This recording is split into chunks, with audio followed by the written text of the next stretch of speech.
बिस्मिल्लाहिर्रहमानिर्रहीम। अस्सलामु अलैकुम दोस्तों, खाना काबा को अल्लाह का घर यानी बैतुल्लाह के नाम से भी जाना जाता है और यह मकाम मुसलमानों के लिए इंतहाई ताजीम और तकरीम का हामिल है। और इसकी तकरीम क्यों न हो कि ये इस सरजमीन पर अल्लाह का पहला घर है। अल्लाह के घर के बारे में जानना हर मुसलमान के लिए जरूरी है। याद रहे कि अल्लाह के इस घर के साथ बहुत से मौजज़ात और बहुत से हकाइक जुड़े हुए हैं। आज हम खाना काबा के बारे में आपको ऐसे हकाइक से आगाह करने जा रहे हैं कि जिनके बारे में बहुत कम लोग जानते हैं। इन हकाइक और मौजज़ात के साथ साथ हम आपको ये भी बताएंगे कि आखिर खाना काबा के ऊपर से जहाज और परिंदे क्यों नहीं गुजर सकते। आज की ये वीडियो हर मुसलमान के लिए निहायत अहम है, इसलिए वीडियो को स्किप करने की कोशिश मत कीजिएगा।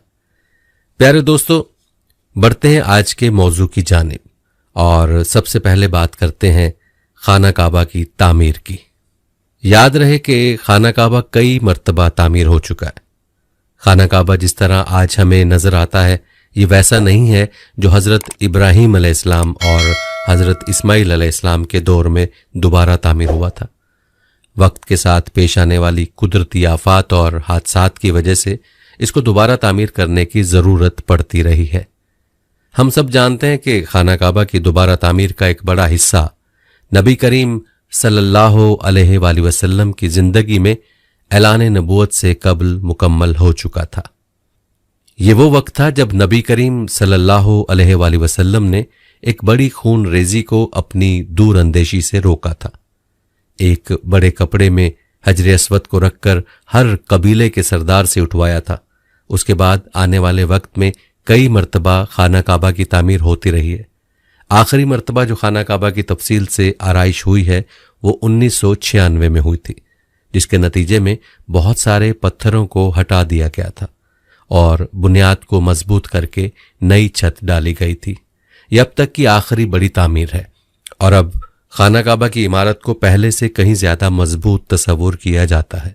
खाना काबा की तामीर के हवाले से अल्लामा जलालुद्दीन सबूती अलैहिर्रहमा तारीख़ मक्का में तहरीर फरमाते हैं कि खाना काबा की तामीर 10 मरतबा हुई है। नंबर 1, खाना काबा को सबसे पहले फरिश्तों ने ठीक बैतुल मामूर के सामने जमीन पर बनाया। नंबर 2, हजरत आदम अलैहिस्सलाम ने उसकी तामीर फरमाई। नंबर 3, हजरत आदम अलैहिस्सलाम के फर्जंदों ने इस इमारत को बनाया। नंबर 4, हजरत इब्राहीम अलैहिस्सलाम और उनके फर्जंद अर्जुमंद हजरत इस्माइल अलैहिस्सलाम ने इस मुकद्दस मकाम को तामीर किया। इसका तज़किरा अल्लाह ताला ने कुरान में भी बयान फरमाया है। नंबर 5, कौमे अमालका की इमारत। नंबर 6, कबीला जरहम ने इसकी इमारत बनाई। नंबर 7, कुरैश के मोरिस आला कसी बिन कलाब की तामीर। नंबर 8, कुरैश की तामीर जिसमें खुद हमारे नबी हजूर सल्लल्लाहु अलैहि वसल्लम ने भी शिरकत फरमाई और कुरैश के साथ खुद भी अपने दोष मुबारक पर पत्थर उठा उठा कर लाते रहे। नंबर 9, हजरत अब्दुल्ला बिन जुबैर रजी अल्लाह ताला अन्हो ने अपने दौरे खिलाफत में नबी अकरम सल्लल्लाहु अलैहि वसल्लम के तजवीज़ करदा नक्शे के मुताबिक तामीर किया, यानी हतीम की ज़मीन को काबा में दाखिल कर दिया और दरवाज़ा सतह ज़मीन के बराबर नीचा रखा और एक दरवाज़ा मशरिक की जानिब और एक दरवाज़ा मगरिब की जानिब बनाया।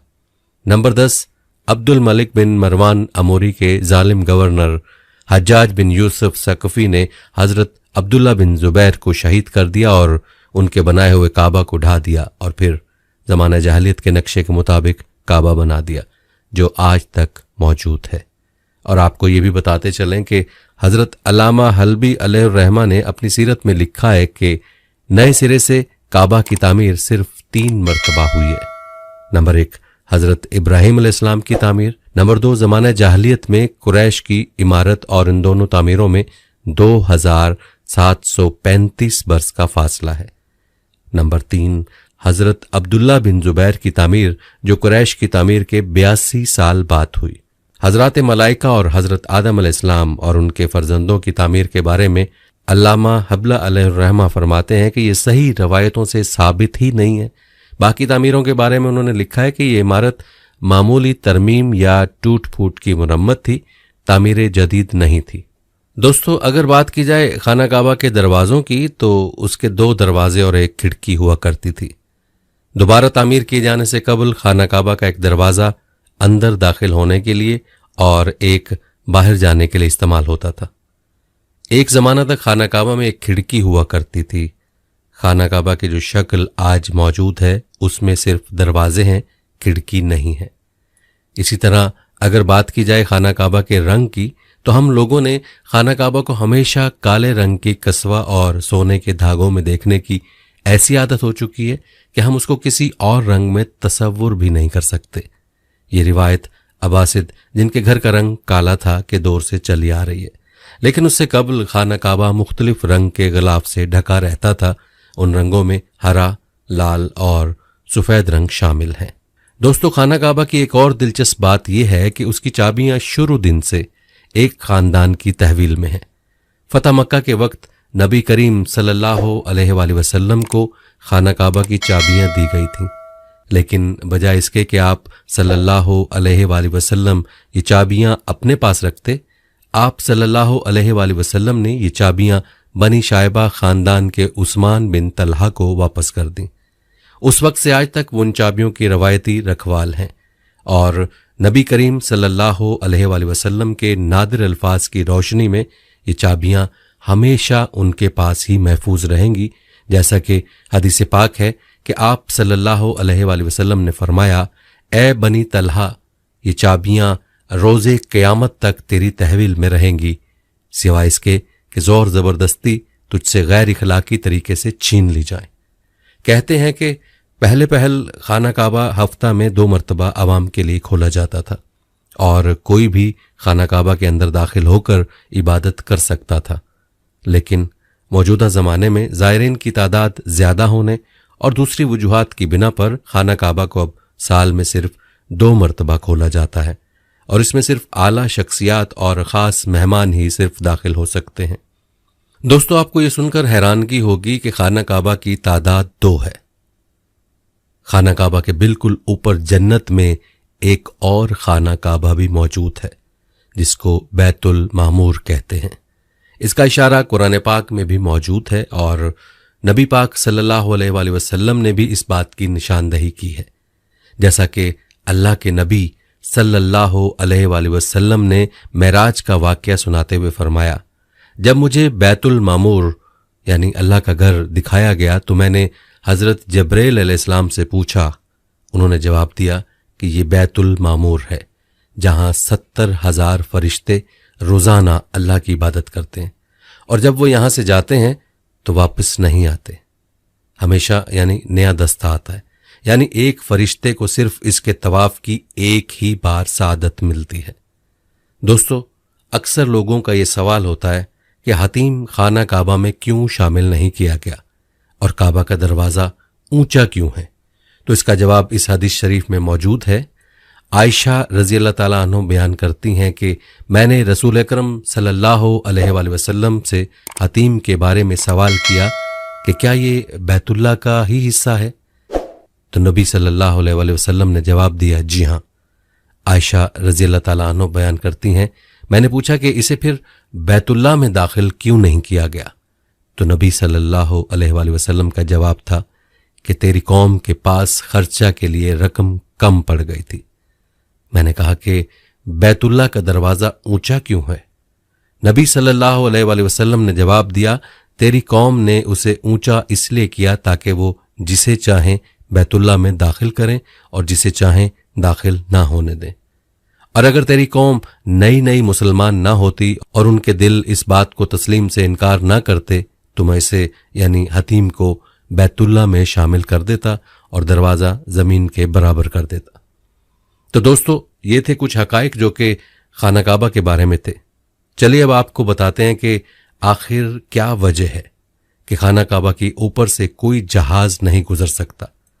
तो याद रहे कि खाना काबा की हदूद के ऊपर से आज तक कोई जहाज नहीं गुजर सका और ना ही इसकी इजाज़त सऊदी हुकूमत ने किसी को दी है और ना ही ऐसा कभी देखने में आया है।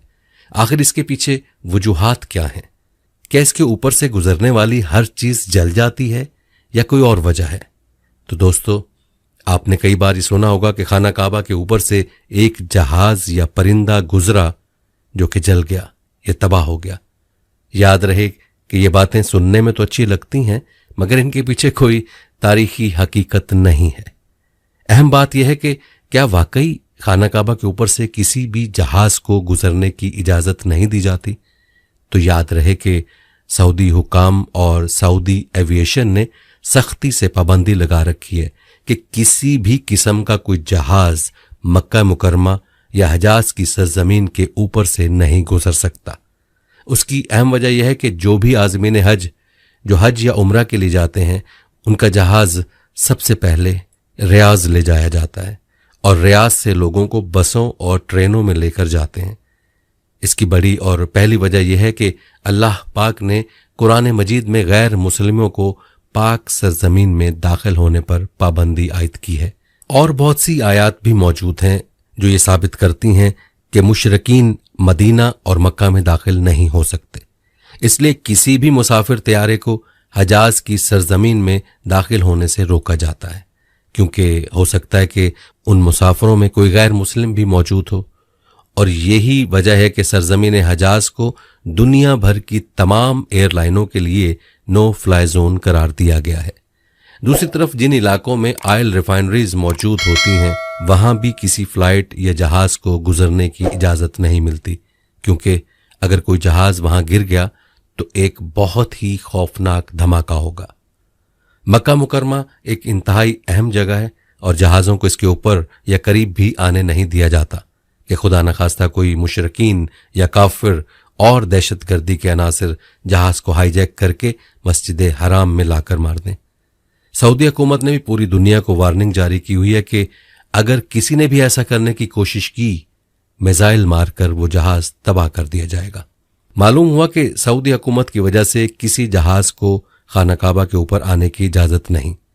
अगर हकीकी मानों में सोचा जाए तो जहां मक्का में मुसलमान इबादत करते हैं, अगर कोई जहाज वहां से गुजरे तो मुसलमानों की इबादत में खलल पैदा हो जाएगा। और जहाज़ों को ऊपर से ना गुजरने देने की एक वजह यह भी हो सकती है। दोस्तों, एक सवाल भी है जो अक्सर लोग पूछते रहते हैं, और वो सवाल यह है कि क्या खाना काबा जमीन के सेंटर में मौजूद है?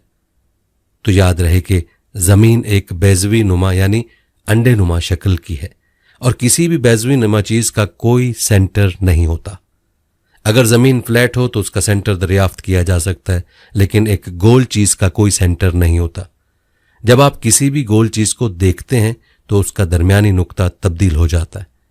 यही वजह है कि आप इसका कोई यकीनी सेंटर नहीं बना सकते। इसलिए अगर ये कहा जाए कि खाना काबा इस जमीन के सेंटर में मौजूद है तो ये दुरुस्त नहीं है। अलबत्ता जमीन को बनाने के लिए जो टुकड़ा सबसे पहले बनाया गया था, आज वो टुकड़ा सऊदी अरब कहलाता है। ये बात साइंसी एतबार से भी दुरुस्त साबित की जा चुकी है। इसके अलावा खाना काबा को जो अहमियत हासिल है वो इसलिए है कि अल्लाह का घर है। अल्लाह ताला का जमीन पर पहला घर है, और जमीन पर भी जो पहला घर बताया जाता है वो यही है। ये दुनिया भर के मुसलमानों का किबला है, और एक मुसलमान के दिल में खाना काबा की जो तकरीम है वो किसी से मख्फी नहीं है।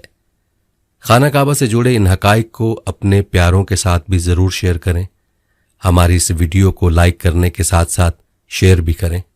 प्यारे दोस्तों, हम ये उम्मीद करते हैं कि आपको हमारी आज की ये वीडियो जरूर पसंद आई होगी।